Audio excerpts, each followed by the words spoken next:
Hey, thanks for tuning in to Unmaking a Mess with Darlene Morgan. Because there are so many messes that I've been in and that I've made. And so, thanks to the grace of God, I am still here. And I know as a result, God has a purpose for me. And I know He has one for you too. It's the time that I use my life experiences and hopes to help others. I mainly write from a single mom perspective, but I really hope that I'm reaching a wide audience. You can find me on Apple Podcasts, Spotify, YouTube here, and Facebook titled all the same. And of course, my online blog, which I will be reading from today, Unmaking a Mess. So please share, subscribe, and leave comments so I know you're out there. And I appreciate you guys so very much. Hang on. Okay. Okay, so it's time to tune in, and I don't know how long this particular podcast is. I think it's only going to be probably about 10 minutes, I think. So this was actually written a couple of weeks ago near Father's Day, because I always write a letter to the girl's dad. Even though he and I were divorced at the time of his death, he is still someone that I was with for 14 years, and we had 3 girls together. And, you know, that type of connection and relationship and love really never goes away, regardless of what the situation was like at the time of the divorce or even the time of his death. I think so many things have changed and have really caused me to think twice about absolutely so much. And so that is another reason why I like to do these recordings and write, because, you know, even though I couldn't help my marriage, I know from a lot of the things that he and I did and said to one another are things that, you know, if there's regrets and wishes that we could go back and change, that would that would definitely be one of them. Because there is so much that I think we absolutely can overlook in order to preserve family and such. But if I can't do that now, I hope I can help others. One thing that I do for certain is on his birthday or on Father's Day or sometimes around Christmas, I will write him a letter, and I put it on my blog.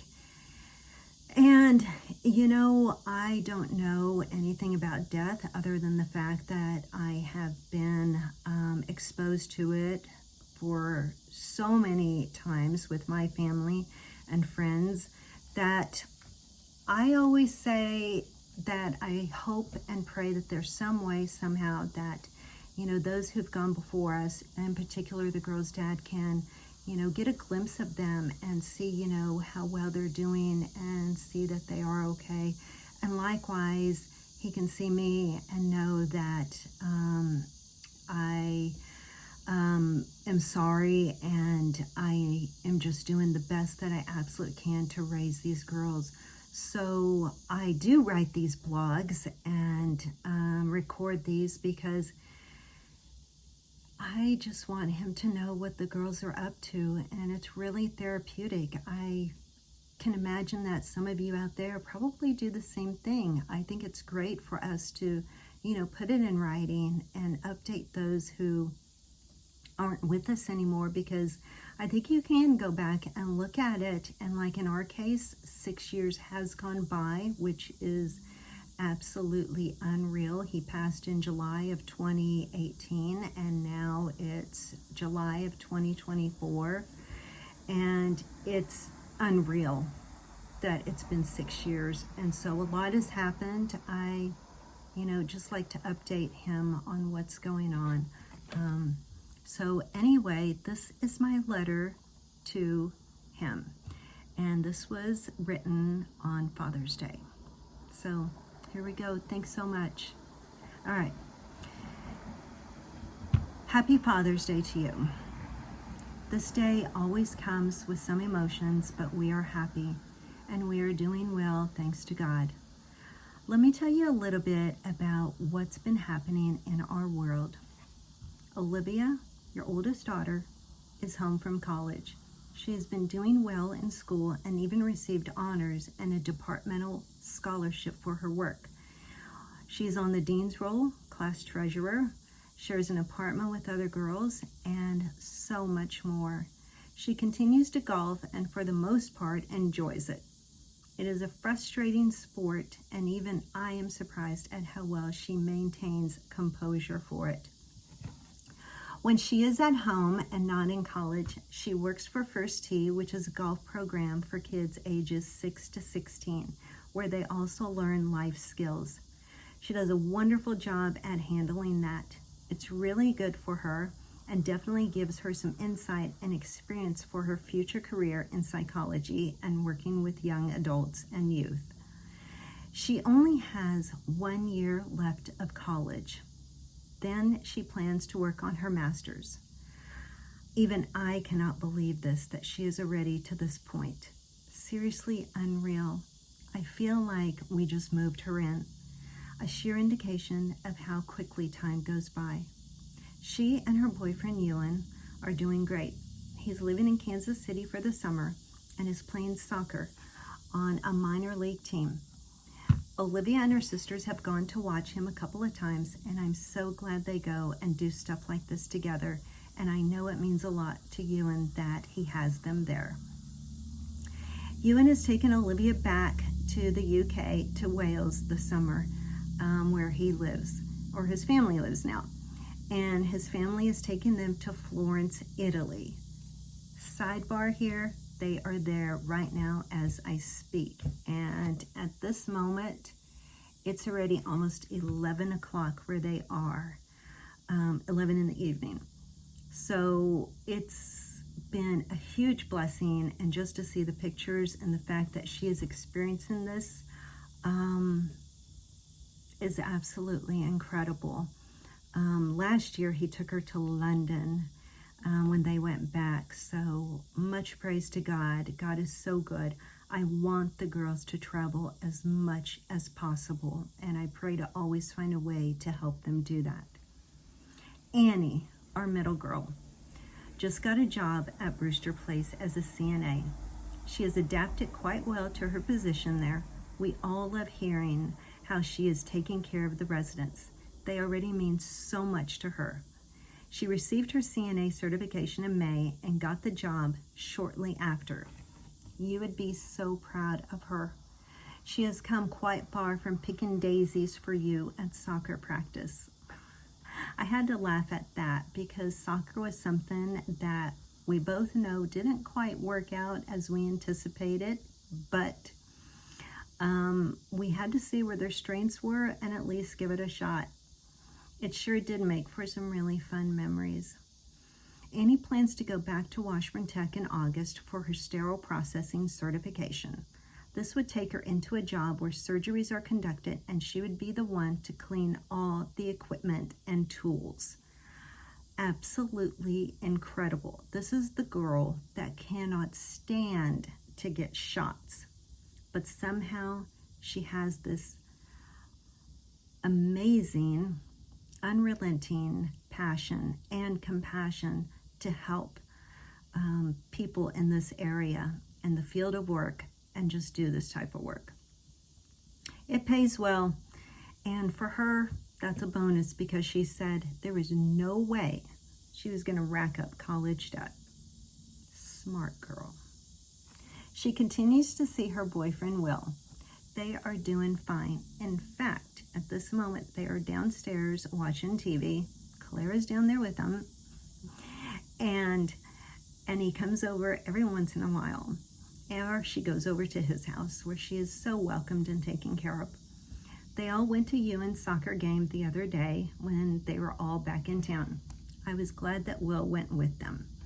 He got a motorcycle, and Annie is not fond of it.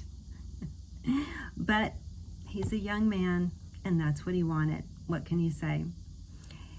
Honestly, it's a lot like Annie and her new car. She loves her Kia, and she's doing a great job of taking care of it as well. And she loves her cat, Murray. He got really sick a few months ago, and we had to take him to the vet to get tons of medication to keep him alive. The vet did not have a good outlook for him, but we prayed like mad, and that little kitty sure did pull through. Thank God, because even though Murray, or as we refer to him, Murmur, isn't much for cuddling like Annie wishes, he does make her really happy. And he's downstairs too with her and Will. Okay, the youngest, Clara. She had went to a K-State 2-day volleyball camp. Yeah, purple, I know, you were a big KU fan. It's still a Kansas team, and who knows where God will take this. But she researched the program and wanted to see what it was like. She can totally have goals and dreams, and I will do all I can to help her. I tell her, work hard and be the best you can be so that you can make the choices instead of someone making them for you. Or put in the work instead of not doing it, and then you're prepared if an opportunity comes along because you've put in all of this work. So that is something that I really have full confidence. She is constantly working out. She goes to volleyball sessions at school. She does agilities, which, as a matter of fact, we'll be leaving for here in about 20 minutes. But I'm just really proud of her, and you would be too. Her club volleyball season ended way too soon. I will be full admittance here. The Kansas City team was not what we expected at all, and I will just leave it at that. She still wants to join them next season, but it's not a wise way to spend our money unless something great happens. To bring us up to speed, actually, she did not join them, and she ended up getting a position on a local team, on a Silver Lake team, with Jenny, whom I think you would remember, who she played with initially on a basketball team at Sports Zone and a volleyball team. So this was really a good thing, and I think it's a very turn in the right direction for us because it's very local, affordable, and the coaches are absolutely wonderful, and I think they're very supportive in the direction she wants to go. So anyway, I just want her to be happy and surrounded by other athletes who have the same work ethic. And even Jenny mentioned that having Clara on the team is just absolutely wonderful because she really mimics that same amount of energy that her daughter Jaylee has. So I'm excited to see them back out there on the court. This is the year I wrote. We are going to be positive, and we're always going to keep praying. As you might know, Clara left travel softball to focus on volleyball. I never in my life imagined having a full weekend to ourselves this soon. Yet, even with her not playing, we are still on the go to volleyball camps, tournaments, and she did guest play with a softball team a couple of weekends. So that was fun to watch. Clara is such a spark. She is still as active as ever and growing up quickly. I look at her and have no idea where our little girl went. She has her own style, keeps her room oddly immaculate, got her driver's permit, which at first she wasn't interested in driving, but now you cannot get her out from behind the wheel. She actually acquired Olivia's first car, then went to Annie's, which is now hers. And I had some wonderful, I had a wonderful family in the neighborhood help her get it going and checked it. And so super happy about that. This summer, she's been to the swimming pool several times with friends, which is something I don't think she's been able to enjoy in many years. She wears her sister's clothes without asking them, which creates quite a ruckus from time to time. And she puts in a few hours here and there at the coffee shop. But her agility trainer, a Patrician, might be having her work with him as well once they get a new location established on our side of town. She also helps do videos for him so he can post those on his website and uses them for marketing. So that's pretty cool. She does enjoy going to agilities, and it definitely shows on her muscular legs. Yes, you would be so proud of her. As for me, I had some health concerns that were more anxiety oriented at the end of last year, but it was enough to open my eyes to taking better care of myself. It wasn't until I went to the doctor in March for continued breathing issues did I realize how awful I felt about my body and energy level. I spoke to others my age about eating and exercising, and I kicked myself into gear, losing 23 pounds since March 24th. And I've maintained it since then. I actually bought 2 dresses. Much of my workout comes from working in the yard, something I also have time for now that weekends are free. I absolutely love it. It is so therapeutic, and I think even you would be shocked at the changes and improvements that I've made here. I am shocked. I don't have a boyfriend yet. Met a few, but most are just needy or not very honest, which is really annoying. Not to mention, our girls are above all my focus and will be until Claire goes to college, and they are all set for the most part, God willing.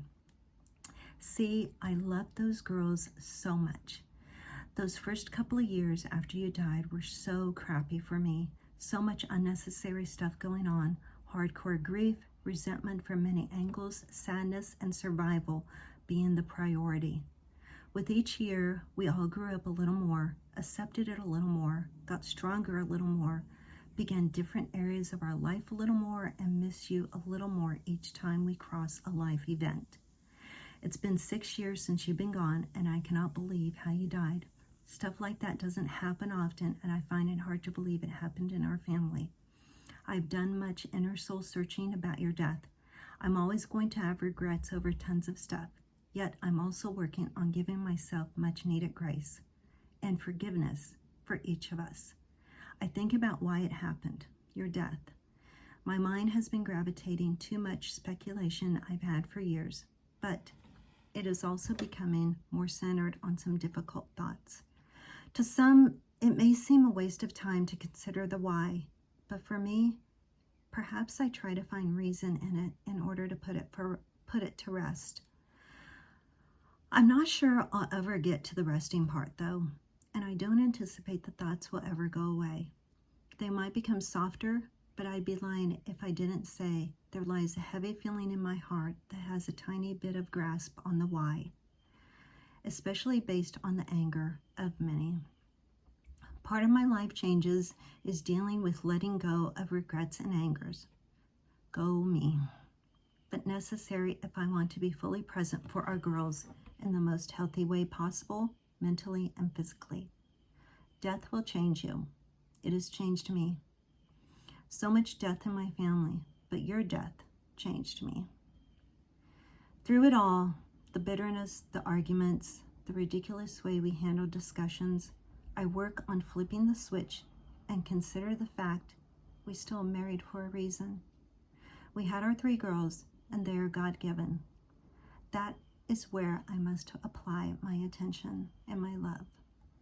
I pray you had a wonderful Father's Day, and I always pray that somehow, someway, God allows you to get a glimpse now and then of your daughters, those 3 beautiful daughters that you and I created. Thank you so much for all you did for us, CW. It will never, ever skip my mind. I will never forget it. Absolutely everything that you did, the hard work you put in 12 hours a day, and all the things that you did for us, our home, and our family. Love, Darlene. And in my blog, I put all the rest of the photos that I want him to see. So, thank you guys so much for listening and watching. As I ask again, please share and subscribe. We're going to get this thing pumping away, and I've just felt a real sincere contentment that I'm not sure I've had in a long time. God is so good. I pray that you are asking him as well to enter your heart and mind, because with God it is possible, and life can be just a little bit easier. Maybe some of the hard things don't go away, but I know for a fact I get through them better, and I hope you can too. All right, I guess I'm off to take my daughter to Agilities. Take care all. Thanks for tuning in. Bye.